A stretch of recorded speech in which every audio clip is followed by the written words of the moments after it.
Hi guys and welcome back to our channel, where we recap your favorite games for you. We all know the blockbuster video game series called The Witcher. Today we are going to recap its third part, which was also declared the Game of the Year for 2015. So without further ado, let's begin.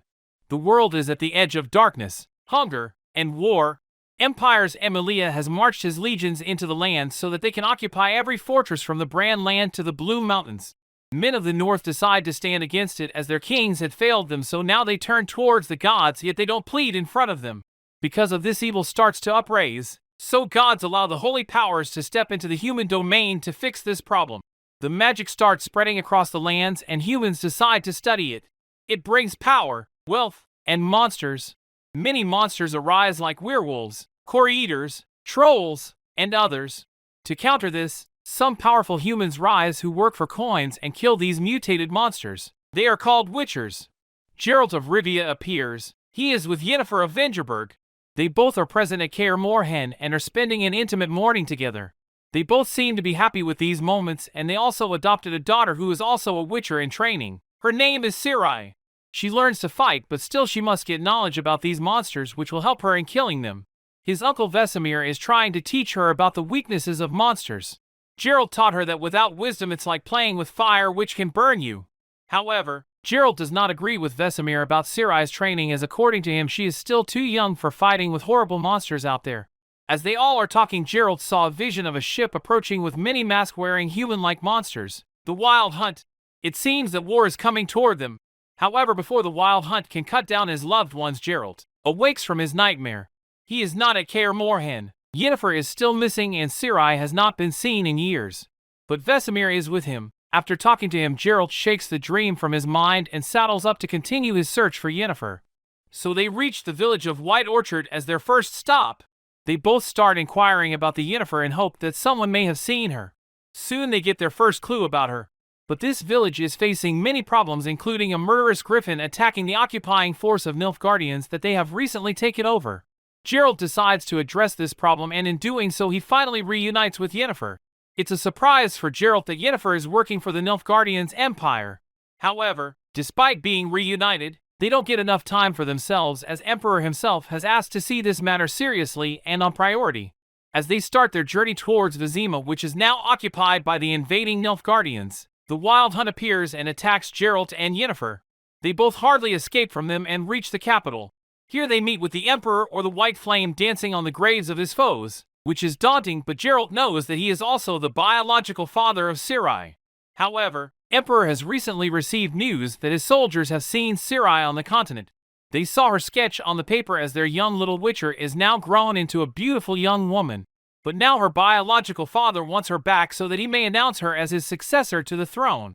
Yennefer tells Geralt that it's been a long time since he used to train her at Kaer Morhen, but now many things have been changed and he needs to get ready for them.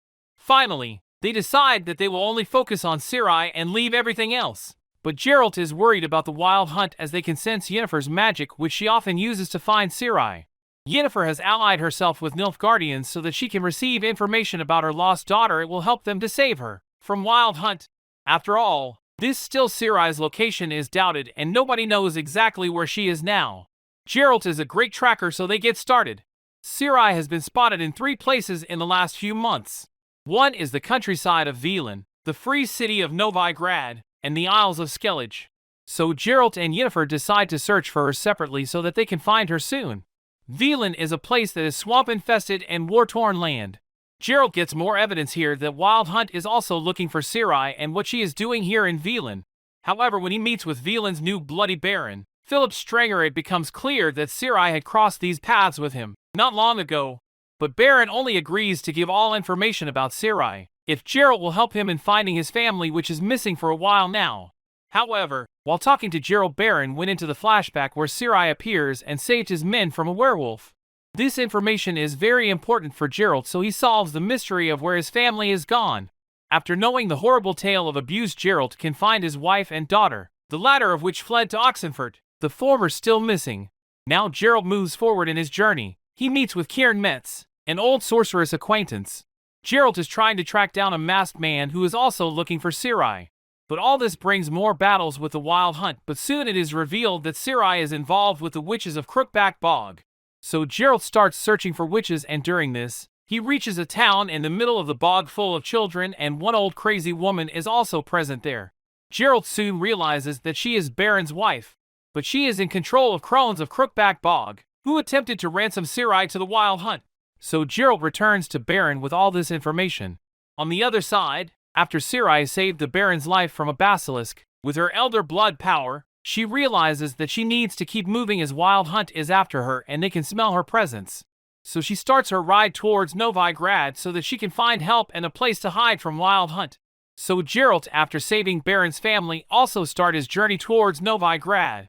Novigrad is a place where Church burns anyone in eternal fire who is declared as another being. So Geralt remains very careful here. He meets with Triss, an old friend. Triss does not know anything about Ciri, but she may know someone who can help, a dream seer named Corinne Tilly. Although after passing through some complicated dream magic, Geralt finds out Ciri was in contact with an old friend of his, Master Bard Dandelion. Triss helps him in finding Dandelion, who is held underneath the main temple of eternal fire. So to free him, Geralt takes the help of a Doppler, named Dudu Bibervelt. He takes the shape of Caleb, who is the commander of a temple guard who kills Triss. But as Dudu takes the shape of Caleb, Geralt is finally succeeded in his mission to free Dandelion. However, unfortunately, he has little information for him. He tells that Ciri was obsessed with decoding a curse using a phylactery. So he helped her, and this is how he enters the prison. Despite Novigrad many distractions, Geralt comes up with his decision that for time being he is the only concern for Ciri. So with his trace in Velen having led him to Novigrad, and his clues in Novigrad halting at a dead end, but there is one place left where he can search for his beloved lost daughter, the Isles of Skellige. The Isles of Skellige are wild places, full of monsters and other creatures. Many locals used to live here. Upon reaching here, Geralt takes a ship here, which is soon attacked by the Skellige raiders and then shipwrecked on Art Skellige. Luckily, Geralt survives and makes his way to Caer Trold, where bad news awaits him. King Bran Tursich has recently passed away, and Geralt enters Caer Trold as his funeral is just started. During his funeral, Geralt meets up with Yennefer as well as his old friend Cratcha Crate. He is a leader of the Crate clan. Here Yennefer needs Geralt's help so she can steal the magic mask from the head druid's laboratory that they need to get in the area where possibly Ciri is present. However, they finally get it. By using this mask, Geralt and Yennefer see echoes of the past. They see Ciri is closely chased by Wild Hunt. This makes them worried. They also get to know that the nearby village of Lofoten was recently attacked by the hunting party. Soon they get to know that someone named Craven finds Ciri, but flees during the Wild Hunt attack. Craven made his way to a nearby sacred garden to dispatch a werewolf that made his home there. Unfortunately, when Geralt and Yennefer find him, he is already dead. However, Yennefer uses powerful magic so that she can force the corpse back to life for some time, to know the story that how he meets Ciri. The dead man's real name is Skjal, a young man that brought Ciri and the masked elf back to his village when they seemingly fell from the sky. Ciri was badly wounded, so the masked elf gave her a place until she recovered. The villagers are very kind to Ciri and helped her a lot to regain her strength. While she is recovering, Wild Hunt attacks the village, but Skjal helps Ciri escape before they can take her. But the masked elf took her away on a boat, and when Skjal comes back to her, he finds no boat on the shore, only dead disfigured passengers are present there. But this story does not help find Ciri, so once again they are left with no lead. However, upon thinking deeply, Geralt reaches a conclusion about that disfigured human-shaped creature he had seen before. From this point, he remembered Uma, the strange misshapen child figure. He thought this as a lead and leaves the Isles. Geralt finally returns to Velen and retrieves Uma with few problems. As the odd travelers make their way back to Kaer Morhen, they are attacked by Nilfgaardian's troops. The Nilfgaardians tell Geralt that the Emperor is displeased and wants to have words with him. Upon reaching there, he explains everything to the Emperor along with Yennefer.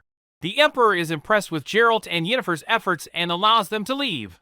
After this, Geralt reaches back to Kaer Morhen. Yennefer is already present there and running this place. Here he finds that Eskel, Lambert, and Vesemir are already trying hard to remove the curse from Uma. Geralt joins them, and soon Yennefer tells them about her plan and how she will remove this curse from Uma, which will help them to find Ciri. She plans that she will submit Uma to the Witcher's trial of the grasses, but only the beginning stages of it, so that she can induce a state of pliability in Uma's form. But after listening to this plan, they seem confused, as this is powerful magic and nobody performs it in years. They also thought that it may have consequences to pay, as it is almost a dead procedure to perform. However, they underestimated Yennefer's magic power. Her plan works and she ultimately lifted the curse from the Uma. After this, Uma's true form is revealed. It's a masked elf named Avalakh whom Geralt knows very well. He tells them that Ciri is hidden somewhere on the Isle of Mist. He also tells them that Wild Hunt is chasing her because they want her elder blood, which will help them in opening a door between the worlds. After telling them all this, he also gives them the advice that taking her from the hidden place can alert the Wild Hunt again, as they can sense her movement and presence. Now, as everybody knows the truth, the whole Kaer Morhen and their allies start preparing themselves against Wild Hunt. When Geralt reaches the Isle of Mist, the light given to him by an elf helps him to find the way. Here he meets with a group of dwarves and helps them in reuniting with their mates. They then led him to Ciri. Geralt's little daughter, who is now grown into a young woman, is lying quiet and cold. She is so tired that she even cannot move. After seeing her, Geralt is overwhelmed, but he thought that he might be lost her, thanks to Avalakh's light that brings her back to life. Finally, both meet and embrace each other after a long separation. As Ciri gained her strength, she seems excited as she wants to tell Geralt about her days and nights. She also tells him how Avalakh has helped her in controlling her elder blood and in remaining hidden from King and Wild Hunt. However, during her hiding, she got to know that Eredin's world is dying and he needs Ciri's power to bring his invading army into the world. That's the reason Wild Hunt is after her. She also describes some of the strangest worlds she visited and how Avalakh saved her from all dangers. She also tried to search for Geralt and Yennefer once, but she cannot get any success. Geralt asks her what she was doing in Velen and other places, and she tells him every detail of the reason why she had gone there. She describes between now and then, all she could remember were the dreams of Geralt and Yennefer, whom she loved most in the world. She also mentions her dream about a great tower and her search for entrance there. Soon they reach back to Kaer Morhen. The Battle of Kaer Morhen is a brutal affair. All the Witchers fight with their best skills, but despite their efforts, most of the warriors are frozen when Eredin arrives with the White Frost at his back. Only Ciri and Vesemir can stand against them. As they are fighting, Vesemir gets a deadly strike from Unlerith, which cost him his life. Upon seeing this, Ciri burst into a magical rage, letting out her all power. Due to this pure magic spread, many Wild Hunt soldiers died at the moment. This results in Eredin forces falling back. However, Ciri blames herself for the death of Vesemir. At his funeral, everybody gathered to see off one of the best Witchers the world has seen in ages. This is the point Ciri decides that she will not run further and will face everything in life. Geralt tries his best to comfort Ciri as she is dealing with her guilt. One morning, Ciri wakes him at dawn and tells him that in her dream witches try to overpower her. She said that they must ascend Bald Mountain to find the crones celebrating the day with Wild Hunt. Upon reaching Bald Mountain, they too splits their task. Ciri tracks down the crones while Geralt faces off Unlerith. Ciri uses her elder blood power and sword to defeat her enemies, which gives her comfort, as she thought that she takes revenge for Vesemir's death.